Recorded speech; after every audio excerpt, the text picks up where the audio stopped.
요즘 미국 전력 시장 슈퍼사이클이다, AI 데이터 센터다 이런 얘기 할 때마다 정말 빠지지 않고 등장하는 이름이 하나 있죠. 바로 재룡전기입니다. 근데 이 회사를 처음 들어보시는 분들은 아마 좀 깜짝 놀라실 거예요. 불과 몇 년 전만 해도 거의 한국전력에 납품하던 내수 기업이었거든요. 맞습니다.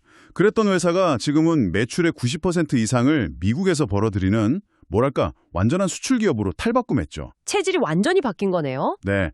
근데 더 놀라운 건 사실 영업이익률입니다.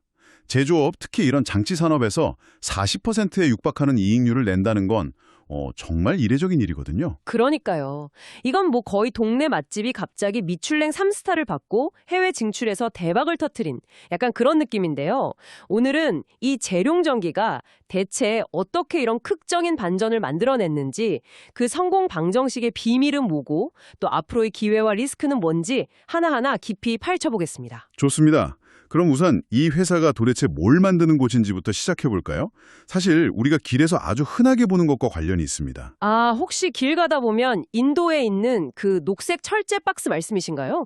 패드 변압기라고 부르던데요. 네, 바로 그겁니다. 현재 재룡전기 매출 폭발의 1등 공신이 바로 그 패드 변압기예요. 지금 미국 상황이 전력망의 한 70% 이상이 설치된 지 25년이 넘어서 교체가 시급하거든요. 아, 많이 낡았군요. 네, 근데 여기에 데이터 센터, 전기차 충전소, 이런 새로운 전기 먹는 하마들이 계속 생겨나니까 변압기 수요가 공급을 그냥 아득히 초과해버린 거죠. 알겠습니다. 그럼 그 패드 변압기가 주력 선수인 셈인데 사실 그건 경쟁사들도 다 만드는 제품이잖아요. 재룡전기만의 비밀 병기 같은 건 없나요? 다른 회사들이 쉽게 못 따라하는 그런 기술 말이죠. 바로 그 지점이 핵심입니다. 재룡전기에게는 SIDT라는 아주 강력한 무기가 있습니다. SIDT요? 네, 지종 매설형 고체 절연 변압기의 약자인데요. 말 그대로 땅속에 완전히 묻어버릴 수 있는 변압기입니다. 땅 속에요? 그걸 묻는다고요? 보통 변압기는 기름 때문에 폭발이나 화재 위험이 있다고 들었는데 땅에 묻어도 괜찮은 건가요? 네, 바로 그게 이 기술의 핵심이죠. SIDT는 기름 대신에 고체 물질로 절연을 해요. 그래서 폭발 위험이 원천적으로 없고 완전 방수까지 가능합니다. 와, 이걸 실제 사례에 대입해보면 그 위력이 확 느껴지실 텐데 허리체인이 잦은 플로리다나 홍수가 빈번한 지역을 한번 생각해보세요. 도시 전체가 물에 잠겨도 재룡전기의 SIDT는 땅속에서 그냥 끄덕없이 버티는 겁니다. 이야, 그건 정말 엄청난 장점이네요. 단순히 도시 미관을 개선하는 차원을 넘어서는 거잖아요. 거의 자연재해에 대비한 필수 인프라가 될 수 있겠군요. 당연히 특화로도 보호받고 있겠죠? 물론입니다. 국내외 특허로 겹겹이 보호받는 그야말로 재룡전기만의 기술적 해자라고 할 수 있습니다. 여기에 하나 더, 아모퍼스 변압기라는 고효율 제품도 있어요. 아모퍼스 변압기요? 네, 이건 대기 전력, 그러니까 사용하지 않을 때 낭비되는 전력을 기존 변압기보다 무려 75%나 줄여주거든요. 24시간 365일 돌아가야 하는 데이터 센터 같은 곳에서는 전기요금을 획기적으로 줄여주니까 아주 매력적인 선택지가 되는 거죠. 와, 제품 라인업만 들어봐도 뭔가 보통 회사는 아니라는 느낌이 확 오네요. 그런데 이런 좋은 제품이 있어도 HD 현대 일렉트릭이나 효성중공업 같은 거대 기업들 틈에서 살아남는 게 쉽지 않았을 텐데요. 재룡전기는 어떤 전략을 쓴 건가요? 아주 영리한 전략을 썼습니다. 바로 틈새 시장을 파고든 거죠. HD 현대 일렉트릭 같은 대기업들은 이미 발전소에서 쓰는 아주 거대한 초고압 변압기 수주가 몇 년치나 꽉 차 있는 상태였어요. 아, 이미 일감이 많았군요. 그렇죠. 그래서 재룡전기는 상대적으로 규모가 작고 제작 기간이 짧은 중소형 배전 변압기 시장에 모든 역량을 집중한 겁니다. 대기업들이 신경 쓰지 못하는 시장을 공략했다. 이 말씀이시죠? 네. 그리고 여기서부터가 재룡전기 성공 스토리의 하이라이트입니다. 바로 압도적인 커스터마이징, 즉 고객 맞춤형 제작 능력이에요. 고객 맞춤형 제작이요? 네. 이게 왜 중요하냐면 미국은 땅이 워낙 넓어서 주마다 심지어는 전력회사마다 요구하는 변압기 스펙이 전부 다릅니다. 아, 전압, 크기, 심지어 페인트 두께까지 수천 가지 조합이 나올 수 있습니다. 잠시만요. 수천 가지요? 그거 상상만 해도 머리가 아픈데요. 글로벌 대기업 입장에서는 그런 소량 다품종 주문을 일일이 맞춰주기가 너무 비효율적이겠네요. 정확합니다. 지멘스나 히타치 같은 거인들은 그런 복잡한 주문을 꺼리죠. 하지만 재룡전기는 바로 그 지점을 파고든 거예요. 고객사가 아무리 까다로운 스펙을 요구해도 그걸 빠르게 설계에 반영해서 착착 만들어주는 거죠. 아, 그러니 고객사 입장에서는 그래, 너희가 우리 입맛에 딱 맞춰주니까 값을 더 쳐줄게. 이런 구조가 자연스럽게 형성된 겁니다. 아하, 그러니까 단순히 물건을 파는 게 아니라 문제 해결 서비스를 제공한 셈이네요. 여기에 또 다른 강점도 있었다고요? 네. 바로 속도입니다. 당시 경쟁사들은 주문을 받으면 납품까지 1년, 길게는 2년까지 걸렸어요. 1년에서 2년이요? 네. 그런데 재룡전기는 이 기간을 획기적으로 단축시켰습니다. 전력망 교체가 급한 고객들은 웃돈을 줄 테니 제발 빨리만 만들어달라고 줄을 서는 상황까지 벌어졌죠. 와, 이런 맞춤화 능력과 빠른 납기가 결합되면서 2021년에 25%에 불과했던 수출 비중이 불과 3년 만인 2024년에는 92%까지 치솟고 영업이익률은 40%에 육박하게 된 겁니다. 와, 듣고 보니 정말 대단하네요. 그런데 보통 이렇게 주문이 밀려들면 공장을 더 짓자. 이게 첫 번째 반응일 텐데 자료를 보니까 재룡전기는 대규모 증설에 굉장히 보수적이라고요. 이건 좀 의외인데요. 맞습니다. 바로 그 지점이 이 회사의 경영 철학을 엿볼 수 있는 대목입니다. 재룡전기는 물리적 증설 대신에 효율화와 판가 상승을 통해서 매출 생산 능력을 늘리는 방식을 택했습니다. 아니, 공장은 그대로 두는데 어떻게 생산 능력을 늘리죠? 그게 가능한가요? 네, 가능합니다. 두 가지 방법을 썼는데요. 첫째는 디보틀네킹. 그러니까 생산 라인에서 속도가 가장 느린 병목 구간만 집중적으로 개선해서 전체 생산 속도를 끌어올리는 법입니다. 아, 병목 구간만요? 네. 그리고 둘째는 제품 믹스 개선입니다.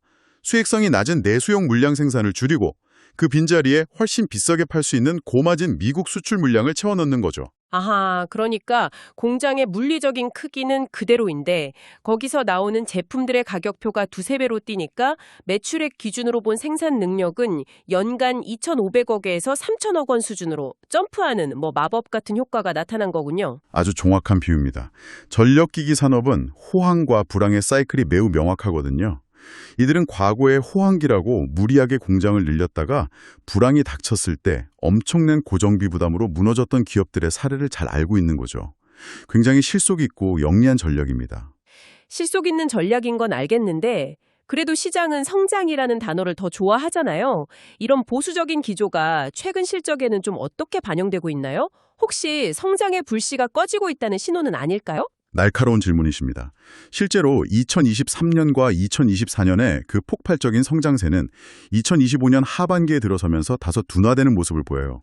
구체적인 숫자를 보면 2025년 3분기 누적 실적 기준으로 매출은 전년 동기 대비 약 15%, 영업이익은 약 30%나 감소했습니다. 30%나요? 네, 40%를 넘나들던 영업이익률도 33% 수준으로 내려왔고요. 이익이 30%나 줄었다면 이건 단순한 둔화가 아닌데요. 무슨 일이 있었던 건가요? 가장 큰 원인은 미국 시장 내 경쟁 심화, 그리고 관세 부과입니다.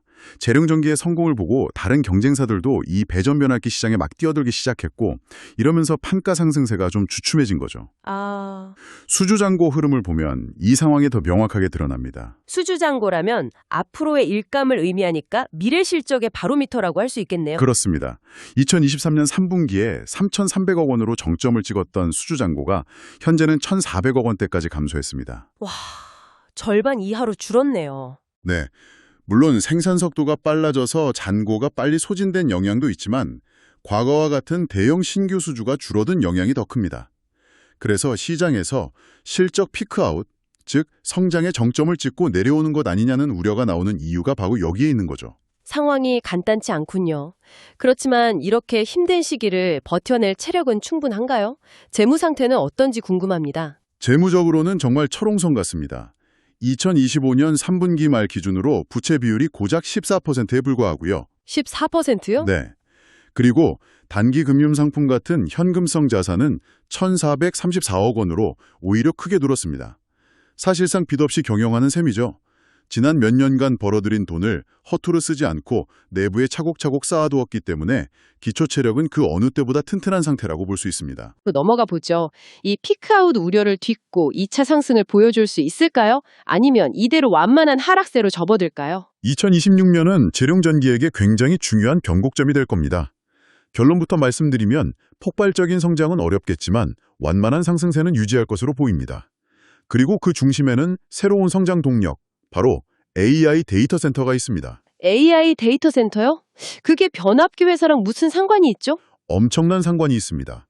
2025년까지의 변압기 수요가 주로 낡은 전력만 교체해서 왔다면 2026년부터는 AI 데이터 센터 신규 건설에 따른 수요가 본격적으로 터져나오기 시작합니다. 아, 지금 시장에서는 엔비디아의 비싼 GPU를 잔뜩 사놓고도 전력이 부족해서 데이터 센터를 못 짓는 웃지 못할 병목 현상이 벌어지고 있거든요. 전기를 끌어올 변압기가 없어서 수조 원짜리 AI 프로젝트가 멈춰서는 상황이다 이런 거군요. 바로 그겁니다. 이 AI발 전력 수요가 변압기 부족 사태를 장기화시키면서 경쟁 심화로 인한 판가 하락을 막아주는 든든한 방어막 역할을 해줄 겁니다.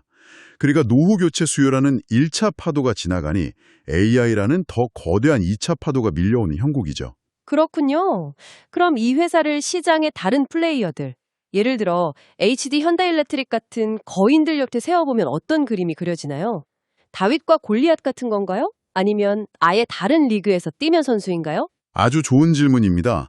HD 현대일렉트릭 같은 대형사들이 안정성과 AI 테마 확장성을 모두 갖춘 우량주라면 재룡전기는 규모는 작지만 이익률이 극도로 높은 가성비 실적주라고 볼 수 있습니다. 가성비 실적주요? 네, 주가 수익 비율 PER을 봐도 차이가 명확한데요.